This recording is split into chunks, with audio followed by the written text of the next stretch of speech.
here's the scheme versus an even front. We have two different ways we block this. We kind of had to evolve as the year went on.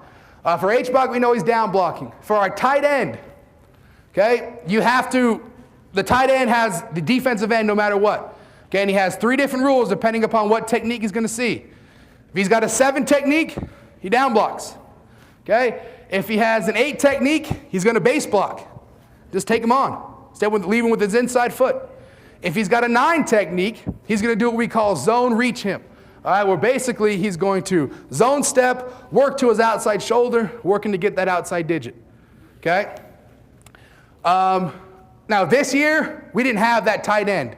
We don't have a lot of those bodies walking around. So we ran it mostly with a wing to an open receiver side. If you have a tight end, run it with a tight end. Okay, it looks a lot better. It's a little bit cleaner. But we didn't have one, so we ran it without it. Now, the rules for your offensive line. Your play side tackle and play side guard. Their rule is I'm down or I'm out. Okay, if they got a 3 technique on that guard, a 2 technique, come here, Coach Black. If they got so let's say we're going horn right, Coach Black's playing right guard, face that way. I'm right tackle. Coach Black got a guy head up on him, or 3 technique, or I got a guy here on me, I'm down blocking. If there's nobody for me to down block on, I'm pulling. I'm gone. Every single time. Now for the guard, his rule is the exact same. If he's got a 2-eye, okay, he's down blocking. Nobody down block on, he's gone. Okay, our center, every single time is gone. His job is to turn up first daylight, okay, when he pulls. Every single time the center pulls no matter what. For the backside too, their job is to cut off the backside A and backside B gap. Okay, those are our rules when we block inside zone versus an even front.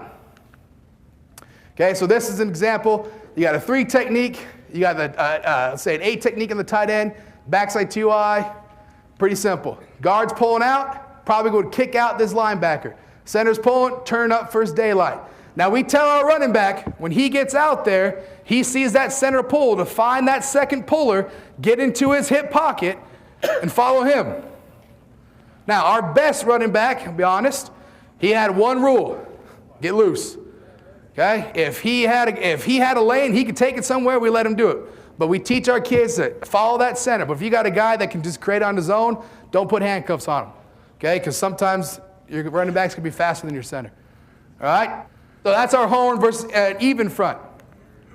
Whereas the odd front, H-back, the same thing. For your tight end, okay, so an odd front, you got 4-0-4. Guy head up on the tackle. That tight end's going to block down. Nothing changes for him really. Okay? For the play side tackle now, here's where it's different. We want him to double team. Okay? I don't know about you guys, but for us, our H-backs and tight ends, they want to score touchdowns. They'll block because they're good kids, but it's not their thing to do. So if you got a you-know-what kicking defensive end, and you're asking your H-back to down blocking him by himself, that kid's going to blow it up in the backfield. So we would do with our play side tackle, when we saw an odd front, he'd say, hey, me and you, me and you, me and you. And that H-back would know he had help. So he would double down there.